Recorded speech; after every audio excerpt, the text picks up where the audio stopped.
Assalamualaikum warahmatullahi wabarakatuh. Salam sejahtera untuk kita semua. Perkenalkan, nama saya Helmi, mahasiswa PPG dalam jabatan angkatan kedua tahun 2023 Universitas Tanjung Pura, Pontianak. Hari ini tanggal 12 Oktober tahun 2023, saya akan membuat video pembelajaran tentang struktur teks eksposisi dan cara menyimpulkan isi teks eksposisi. Berikut video pembelajaran saya, mohon kritik dan sarannya. Semoga pembelajaran kedepannya bisa lebih baik lagi. Terima kasih. Assalamualaikum warahmatullahi wabarakatuh.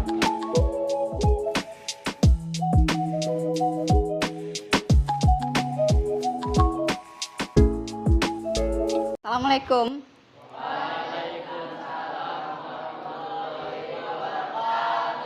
Apa kabar hari ini? Baik, sebelum kita mulai, ketua kelas tolong pimpin doa dulu ya. Sebelum belajar, kita berdoa sebagai agama kita masing-masing. Doa mulai.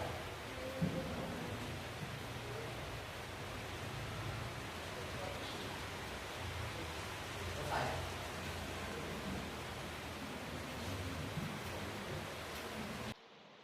Baik, hari ini ada yang tidak hadir? Hadir semua ya?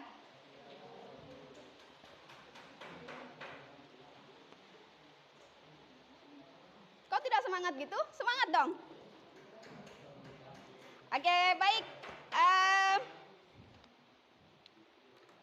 Sebelum kita memulai pelajaran, kita ice breaking dulu kalau gitu, biar semangat. Ya, masih ingat ice breaking kita? Masih, semangat dong. Ayo semangat. Oke, selamat pagi. Selamat pagi. Oke, dengan tepukan ya, jawab aja dengan tepukan. Pagi. Pagi. Malam. Malam. Oke, terima kasih. Konsentrasinya masih segar. Oke, kita tepuk semangat dulu. 1, 2, 3.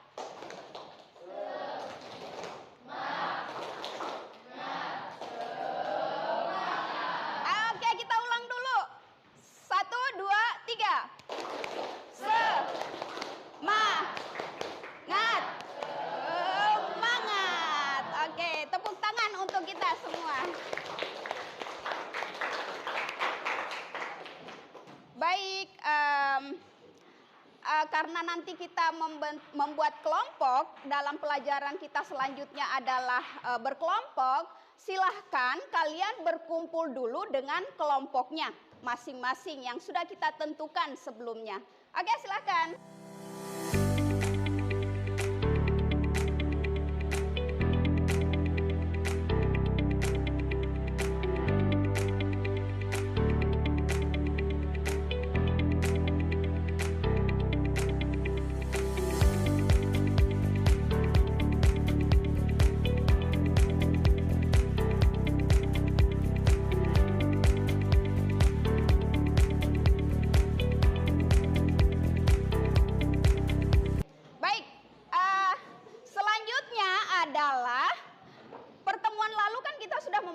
Tentang teks eksposisi. Masih ingat enggak teks apa saja yang sudah kita pelajari di pertemuan sebelumnya? Ada yang mau menjawab? Silahkan. Pertama ada pengertian teks eksposisi, yang kedua ciri-ciri teks eksposisi, yang ketiga unsur-unsur teks eksposisi, dan yang keempat tujuan teks eksposisi. Oke, baik. Nah, yang sudah kita pelajari adalah pengertian teks eksposisi, ciri-ciri teks eksposisi, unsur-unsur teks eksposisi, dan tujuan dari teks eksposisi. Baik, kita lanjutkan lagi. Apa sih pengertiannya teks eksposisi itu? Silahkan Taliza. Bentuk teks atau tulisan yang memuat tentang informasi maupun pengetahuan. Oke, terima kasih Taliza. Baik, selanjutnya adalah unsur-unsur apa saja yang ada di dalam teks eksposisi? Selanjutnya adalah Danila, silahkan. Berisi gagasan dan mengandung fakta. Berisi gagasan dan mengandung fakta. Baik, selanjutnya, apa sih ciri-ciri dari teks eksposisi? Siapa yang mau menjawab? Silakan Aldi. Informasi atau pengetahuan menggunakan bahasa yang baku, berisi tentang sebuah fakta, bersifat objektif dan memihak. Oke, terima kasih Aldi. Selanjutnya adalah apa sih tujuan dari teks eksposisi? Silahkan Kenu. Teks eksposisi sendiri memiliki tujuan untuk memberikan penjelasan atau uraian mengenai suatu ide, pokok pikiran, pendapat, informasi, maupun pengetahuan kepada pembaca tanpa bermaksud mempengaruhi. Oke, ternyata pelajaran yang sudah kita lewatin masih segar dalam ingatan kalian. Tepuk tangan untuk kita semua. Oke, terima kasih anak-anak sudah belajar dengan baik di rumah. Baik, berarti selanjutnya adalah kita, karena di teks eksposisi itu kita masih banyak yang harus kita kenali, ya. Jadi untuk hari ini kita masih berada di teks eksposisi. Jadi tetap semangat untuk berkenalan dengan teks eksposisi. Untuk hari ini kita masuk ke struktur dari teks eksposisi, ya.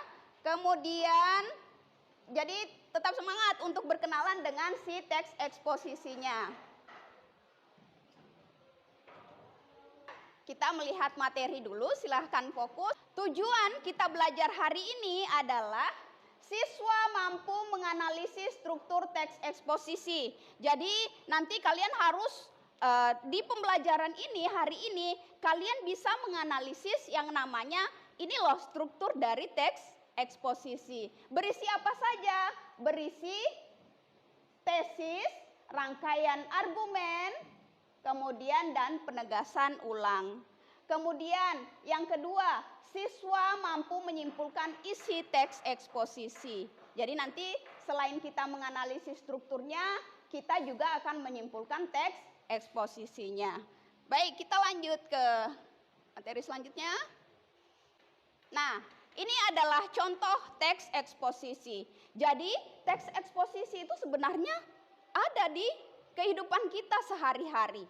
Ya, teks eksposisi itu ada di kehidupan kita sehari-hari. Cuman kita tidak menyadari kalau itu adalah teks eksposisi. Oke, yang pertama, judulnya adalah menjaga kebersihan lingkungan sekolah. Di sekolah ada menjaga kebersihan lingkungan? Ada. Berarti sebenarnya kita sudah akrab dengan yang namanya teks eksposisi. Kita mulai dari yang pertama. Kebersihan sekolah adalah salah satu dari beberapa faktor penting untuk menciptakan kenyamanan di lingkungan sekolah dan sekitarnya. Setiap sekolah selalu mengajarkan peserta didik agar menjaga kebersihan. Ini di struktur awal ini disebut sebagai tesis atau bagian pembuka, ya. Kemudian yang kedua adalah paragraf kedua. Tak jarang banyak dilakukan lomba kebersihan sekolah untuk menarik minat peserta didik agar peduli terhadap kebersihan. Beberapa cara bisa dilakukan untuk menjaga kebersihan lingkungan, seperti membuang sampah pada tempatnya, menghapus papan tulis, dan menyapu ruang kelas. Ini adalah bagian argumen. Ini pernah kalian lakukan? Pernah, ya kan? Berarti teks eksposisi memang ada dalam kehidupan kita sehari-hari. Nah, itu tujuannya kita berkenalan dengan si teks eksposisi. Biar tahu ternyata pada saat ketemu dengan hal-hal seperti ini, kalian sudah bisa menarik kesimpulan bahwa oh ini adalah bagian dari teks eksposisi. Baik, selanjutnya adalah, nah, di kelas biasanya dilakukan pembagian piket per hari untuk menjaga kebersihan. Untuk itu, petugas piket biasanya akan bertugas menyapu, menghapus papan tulis, dan mempersiapkan alat tulis pendidik. Ini adalah juga bagian argumen. Jadi sudah ada berapa bagian yang kalian tahu? Sudah ada dua. Yang pertama adalah tesis, yang kedua adalah baik, yang kedua. Baik. Jadi ini ada jadwal piket di kelas? Ada. Kemudian ada yang bertugas piket, biasanya bertugas menyapu, menghapus papan tulis dan mempersiapkan alat tulis untuk pendidik?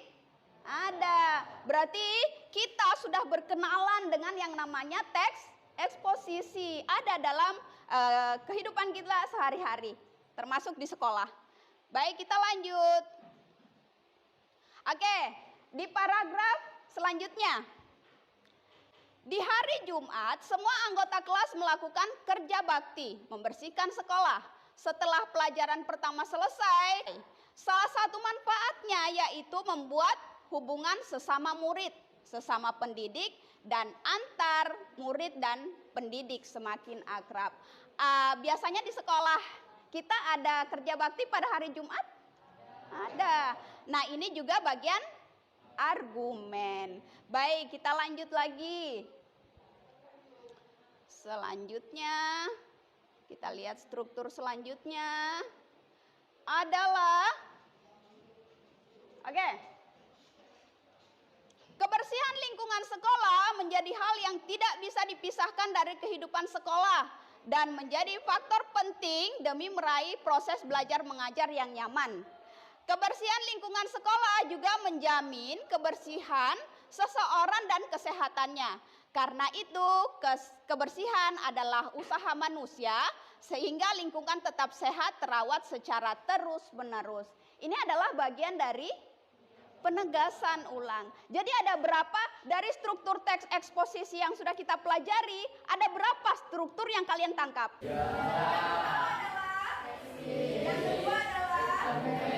Yang ketiga adalah penegasan ulang. Pi, duduknya yang bagus ya. Siapa? Hilda, duduknya yang bagus. Baik, sekarang kita lanjut lagi. Jadi tadi kita sudah di strukturnya ya. Ada tesis, ada argumen, dan ada penegasan ulang. Dan itu ada dalam kehidupan kita sehari-hari. Itu ya. Baik, kita lanjutkan lagi. Nah, ini penjelasannya. Teks atau tesis atau biasa disebut dengan pernyataan umum. Tesis atau pernyataan umum merupakan kalimat-kalimat yang memberikan gambaran umum tentang permasalahan yang akan diangkat di dalam teks itu. Jadi, di bagian tesis ini adalah bagian pembuka, inti yang akan dibahas. Ya, ini diletakkan di awal paragraf untuk tesis. Kedua, yaitu rangkaian argumen. Kita perhatikan isinya. Rangkaian argumen itu berisi pendapat atau argumen penulis berguna sebagai penjelasan dan tesis yang dijelaskan sebelumnya. Dari tesis sebelumnya ini dikembangkan di rangkaian argumen. Dah? Paham? Baik, kita lanjut ke penegasan ulang. Isi dari penegasan ulang adalah merumuskan kembali. Ini kan sudah dibahas nih di bagian awal, di bagian tesis. Kemudian diuraikan di bagian argumen. Kemudian di bagian penegasan ulang ini ditegaskan kembali apa yang ingin dicapai, atau apa yang ingin disampaikan oleh penulis. Perumusan kembali secara ringkas, biasanya bagian ini disebut dengan penutup atau simpulan. Jadi, kalau kalian bertemu dengan teks eksposisi, berarti yang di bagian akhir ini adalah sudah penegasan ulang. Jadi bagian pertamanya adalah tesis atau masalah. Pertama membuka masalah, kemudian argumen adalah uraian-uraiannya. Di kedua hal tersebut ditegaskan kembali di bagian ketiga. Gimana, paham? Oke, baik, bisa dilanjut? Semangat ya. Tesis, argumen, dan penegasan ulang. Selanjutnya kita masuk ke pola pengembangan teks eksposisi. Yang pertama adalah pola paragraf umum khusus. Biasanya disebut deduktif. Perhatikan, Paragraf ini dikembangkan dengan memosisikan gagasan utama pada kalimat utama yang terletak di awal paragraf. Kalau inti pembicaraannya, perhatikan, kalau inti pembicaraannya berada terletak di awal paragraf, berarti itu disebut dengan paragraf deduktif. Kalau inti pembicaraan berada di awal paragraf. Yang kedua adalah khusus umum. Biasa disebut dengan induktif. Perhatikan induktif itu seperti apa? Paragraf dikembangkan dengan cara menguraikan data empiris berupa fakta, bukti, atau alasan sebagai gagasan penjelas pada awal paragraf. Dan diakhiri kesimpulan yang berisi gagasan utama pada bagian akhir. Jadi yang tadi inti pembicaraannya di awal, kalau ini nanti disimpulkan di bagian akhir inti pembicaraannya. Nah, ini yang terakhir adalah pola pengembangan campuran. Paragraf ini dikembangkan dengan memosisikan gagasan utama pada kalimat utama di awal paragraf dan diikuti dengan beberapa kalimat penjelas. Kemudian gagasan utama ditegaskan kembali pada akhir paragraf. Jadi ini campuran bisa berada di awal dan di akhir paragraf. Oke, ternyata sudah berada di akhir. Apakah ada pertanyaan tentang apa yang kita bahas tadi? Oke, berarti diingatkan kembali. Strukturnya ada berapa? Ada 3, yaitu tesis, argumen, penegasan ulang. Selanjutnya pola pengembangan. Ada berapa? 3. Apa saja? Deduktif, induktif. Oke, kemudian cara menyimpulkan. Yang pertama adalah perhatikan judulnya.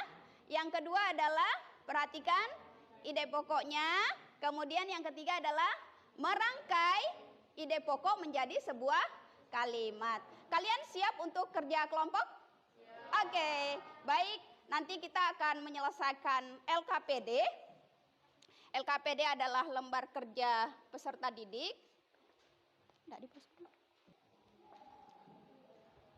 Ini kelompok sudah satu kelompok kan?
Oke, semangat.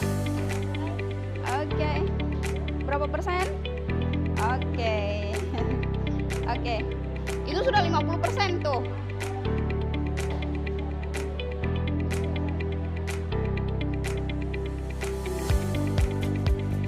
Oke, langsung.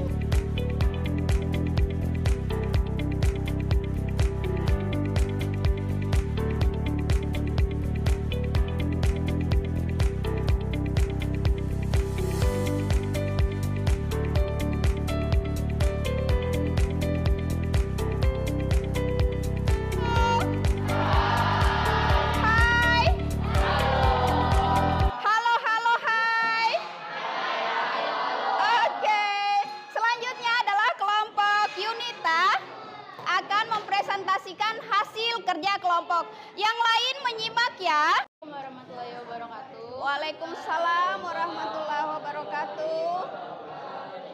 Kami dari kelompok 2 yang beranggotakan Yunita Sarah, Taliza Aprilia, Sri Nul Al-Zahra, Rausan Fitri, sama Diki akan mempresentasikan struktur teks eksposisi dan menyimpulkan isi teks eksposisi. Oke. Dilanjutkan dengan Yunita. Nah, yang pertama-tama kami akan mempresentasikan struktur eksposisi yang berjudul Pentingnya Media Komunikasi. Struktur itu terdiri dari tiga. Yang Lisa pertama, bantu pegang berdua. Nah, oke. Yunita bisa agak maju, nggak apa-apa. yang Diserong. pertama ada Yang lain silakan menyimak. yang pertama ada tesis. Kalimatnya, tak bisa dimungkiri bahwa keberadaan media komunikasi, khususnya media elektronik saat ini mendominasi. Orang yang berdekatan pun memanfaatkan media elektronik untuk komunikasi dibanding harus berbicara langsung, apalagi apabila yang dibicarakan bersifat rahasia. Olahraga jempol memiliki peranan penting untuk memunculkan huruf demi huruf, kata demi kata di media satu ini. Nah, yang pertama ini ada tesis, dan kita lanjutkan dengan argumen. Media yang begitu populer saat ini adalah gawai atau HP.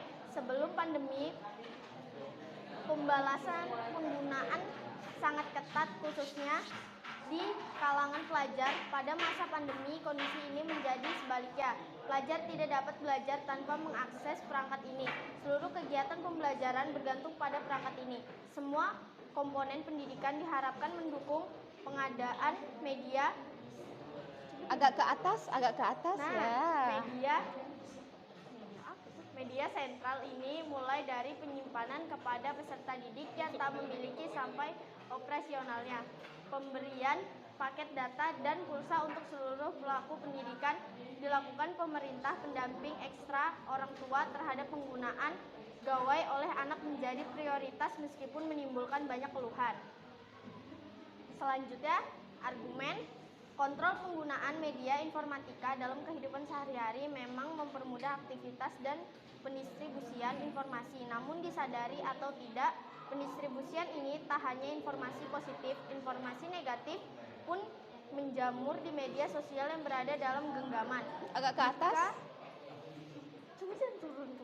Jika filter yang tak mampu dipahami ini dapat menjadikan penggunaannya terjebak dalam penyerapan dan penyebaran berita hoaks. Akibat akan lebih parah lagi apabila terdeteksi melanggar UU ITE berdasarkan data yang banyak beredar. Banyak pelaku media sosial terjerat UU ITE yang akhirnya masuk penjara karena tak memperhatikan etika bermedia sosial. Yang terakhir ada penegasan ulang. Karena dampak yang begitu luar biasa pada penggunaan media yang semakin memiliki peringkat atas ini, maka perlu adanya kontrol. Kontrol tak hanya dari orang tua pada buah hatinya atau antara orang-orang terdekat. Kontrol dari diri sendiri justru menjadi yang paling utama. Hal ini karena penggunaan media gawai kini sudah bersifat privasi. Oleh karena itu, teknik berkomunikasi yang baik dan benar supaya terhindar dari informasi hoaks, tak mudah terprovokasi, bijak dalam bermedia sosial harus selalu diingatkan kepada seluruh komponen penggunaan media komunikasi. Oke, sebentar. Oke, tesis berada di paragraf keberapa? Pertama, kemudian argumennya berada di paragraf keberapa? Kedua dan ketiga. Kemudian penegasan ulang berada di paragraf Oke, terima kasih atas penampilan dari kelompok 2. Berikan tepuk tangan. Oke, silakan. Sekian dari Boleh. kami, terima kasih. Oke, silakan semua. Silakan. Yang lain menyimak ya. Yang lain tidak sambil bermain.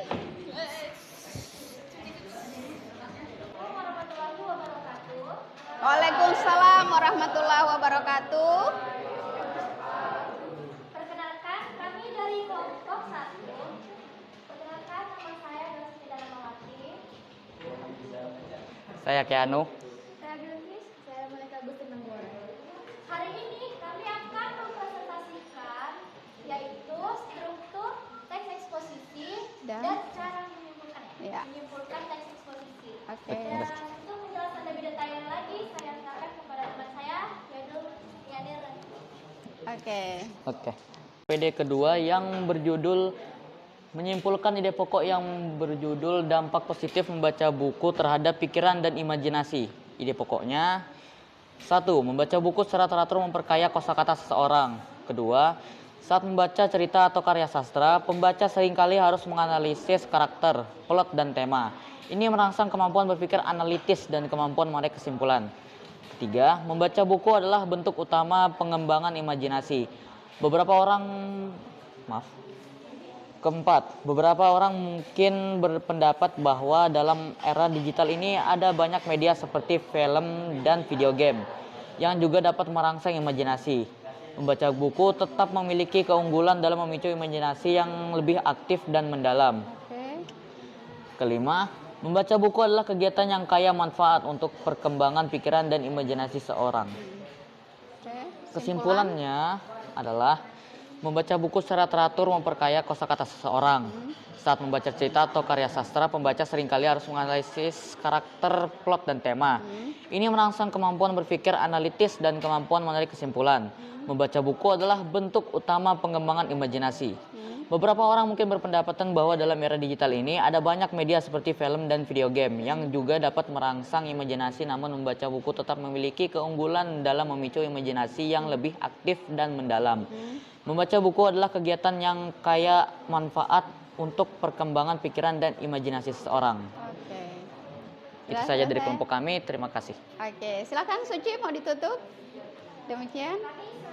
Dari kelompok 1, mohon maaf dan sebesar-besarnya jika terdapat kalimat atau kata-kata yang kurang berkenan dari kelompok kami, karena kami adalah manusia biasa. Jadi dari kelompok kami pamit undur diri. Wassalamualaikum warahmatullahi wabarakatuh. Waalaikumsalam warahmatullahi wabarakatuh. Tepuk tangan untuk kelompok 1. Oke, silakan. Makasih.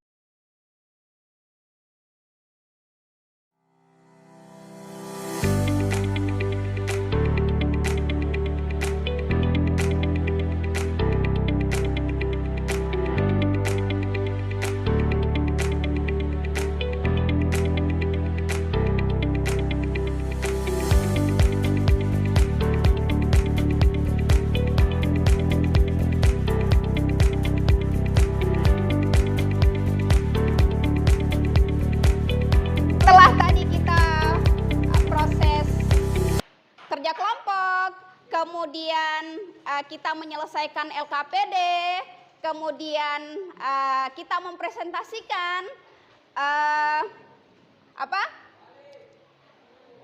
apakah sangat menarik menurut kalian?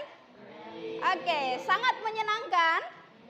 Oke, sangat menyenangkan. Baik, nanti untuk persiapan pertemuan berikutnya, kita akan menyelesaikan lagi perkenalan kita dengan si teks eksposisi, yaitu unsur kebahasaan teks eksposisi. Jadi nanti di rumah dilanjutkan untuk membaca, ya, untuk persiapan kita pertemuan berikutnya. Seperti itu ya.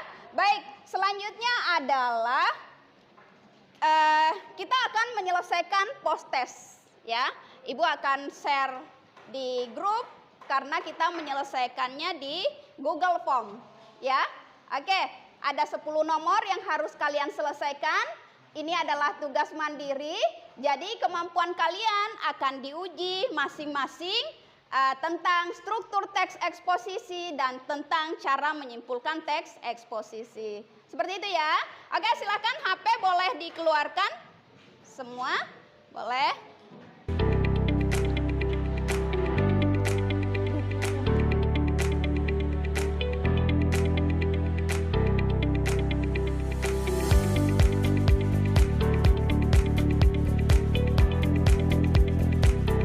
Sekarang kita merefleksi dulu pelajaran yang tadi ya. Baik. Informasi apa yang sudah didapatkan dalam pembelajaran? Struktur teks eksposisi terdiri apa saja? Yang pertama adalah, teman-teman boleh bantu menjawab. Yang pertama adalah tesis, kemudian yang kedua adalah argumen, kemudian yang ketiga adalah penegasan ulang. Kemudian kalau kita mau menyimpulkan struktur teks kita mau menyimpulkan teks eksposisi itu dengan cara apa? Menentukan ada berapa penentuan ide pokok?